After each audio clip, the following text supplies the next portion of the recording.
નમસ્કાર વાલા વિદ્યાર્થી મિત્રો, આપણી યુટ્યુબ ચેનલમાં આપ સર્વ વિદ્યાર્થી મિત્રોનું ફરી એકવાર હાર્દિક સ્વાગત છે। ધોરણ 11 વિષયનામાના મૂળ તત્વો વાર્ષિક પરીક્ષા 2025 કુલ ગુણ 80 માટે સેક્શન એ જોઈએ। આજે આપણે નીચેના 1 થી 16 પ્રશ્નોમાં આપેલા વિકલ્પોમાંથી યોગ્ય વિકલ્પ પસંદ કરી અને સાચો ઉત્તર આપવાનો છે। દરેકનો 1 ગુણ રહેશે। ટોટલ 16 ગુણનો આ સેક્શન્સ રહેશે। 1. નીચેનામાંથી રાજ્ય સરકારનો કયો પરોક્ષ કર વશેક પહેલા હતો? મૂલ્યવૃદ્ધિ વેરો, સેવા વેરો, આવકારી જકાત કે કસ્ટમ ડ્યુટી? તો જવાબ આવશે મૂલ્યવૃદ્ધિ વેરો। 2. માલિક ધંધામાં મૂડી લાવે ત્યારે? તો જવાબ આવશે બી, મૂડી વધે તો મિલકત વધે। 3. રોકડ મેળ મુજબ બેંક સિલ્ક એટલે ખાલી જગ્યા બાકી? તો ઉધાર બાકી। 4. ઉપલક ખાતું કયા પ્રકારનું ખાતું છે? તો વ્યક્તિ। 5. ઘસારો નીચેનામાંથી કોને લગતો ખર્ચ છે? તો મૂડી। જો મિત્રો ચેનલમાં નવા હોય અને ચેનલને સબસ્ક્રાઇબ કરવાનું બાકી હોય તો અત્યારે ચેનલને સબસ્ક્રાઇબ કરો અને વિડીયો પસંદ આવે તો વધુમાં વધુ શેર કરો। ઘસારો ગણવાની કઈ પદ્ધતિમાં ઘસારાની વારંવાર ગણતરી કરવી પડતી નથી? તો ડી, સીધી લીટીની।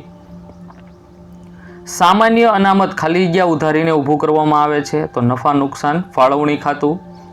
હિસાબી દ્રષ્ટિએ કુલ મિલકતોમાં થતો ફેરફાર જેટલો જ ફેરફાર મૂડી અને જવાબદારીઓમાં થાય છે કયા ખ્યાલ કે સિદ્ધાંત મુજબ?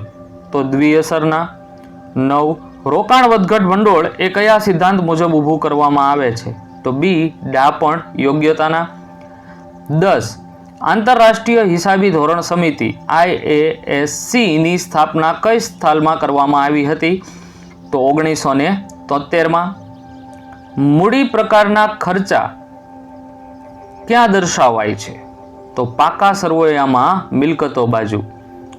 જે સંસ્થાનો ઉદ્દેશ નફાનો નહીં પરંતુ તેના સભ્યોનો ઉત્કર્ષ કરવાનો અને સેવા પૂરી પાડવાનો હોય તેને કઈ સંસ્થા કહેવાય? તો જવાબ આવશે બિન વેપારી। 13. એક નોંધી પદ્ધતિને ખાલી જગ્યા પણ કહેવાય છે? તો અપૂર્ણ માહિતી પરથી હિસાબોની પદ્ધતિ। 14. એક નોંધી પદ્ધતિમાં શરૂઆતની મૂડી શોધવા કયું પત્રક બનાવવાનું આવે છે? તો જવાબ આવશે સ્થિતિદર્શક પત્રક।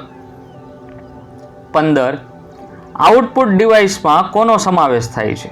તો જવાબ આવશે મોનિટર।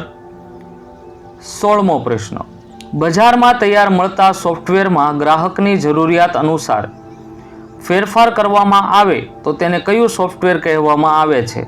તો જવાબ આવશે બી, કસ્ટમાઇઝ સોફ્ટવેર।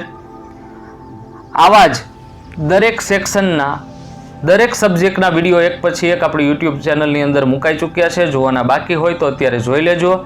નવા વિડીયો માટે થોડી વેઇટ કરો, લાઇક કરો, કોમેન્ટ કરો, સબસ્ક્રાઇબ કરો। Thank you.